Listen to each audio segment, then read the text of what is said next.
Hi guys, so I'm here to do another book review for you guys, and I'm doing it on Dancing Jacks by Robin Jarvis.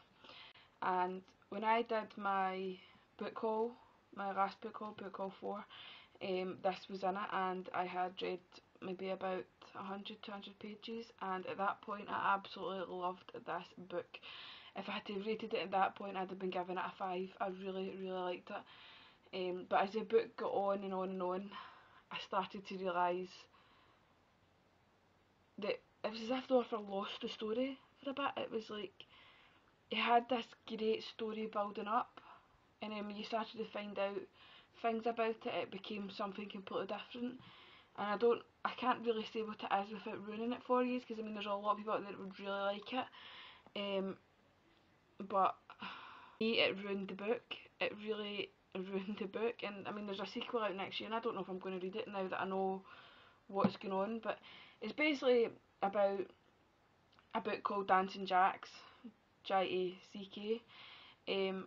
it's, this book is starting to take over this town of everyone, like just everyone reads the book.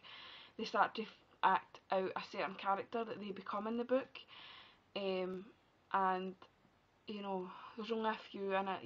It's like mainly school children. It's based on school children, and the teachers are seeing this happening and they think it's just a phase that the kids are going through, because they all start to dress up like things in the books by like the way they're reading from the book, and it's sort of like this old fashioned kingdom, and it's like the Jilla queens and jacks of queens and spades, hearts, diamonds, and it's basically based on, the book's treacherous. I mean, in this there is passages from the book that they're reading, and I mean, the guy who wrote the book is completely evil, and you can see the guys wanting to take over, the world, or starting with this small high school, but it just becomes something.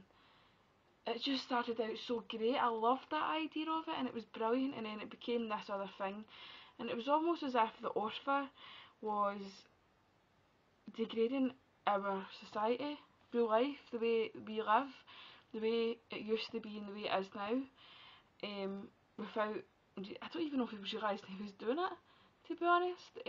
There's this one passage in it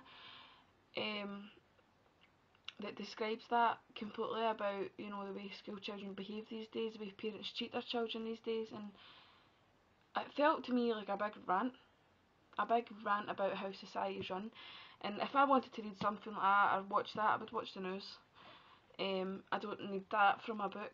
I go out and read a book to get away from that kind of world.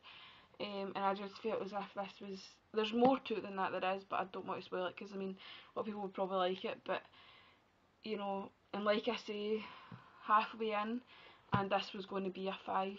It really, really was. And the further I got, the more annoyed I got with it. I mean, I don't like when people hurt their books, dog eat it and fling it about. But see, this, I wanted to hit this off a wall. I mean, I really, it was so frustrating. So, I know I'm saying this right, but I think I will end up reading the next one, just because I. No, I won't. I don't even think I could, because it just annoyed me so much. So, I'm going to give it a 3, because the first half of this book was excellent. And I'm not going to take that away from myself, because I didn't feel as if I'd wasted time reading the first half. I loved the first half of this. It was just when you started to see some of the issues come in that I hated it, and that's where it's going to lose some golden stitches. So I'm giving this book 3 golden stitches.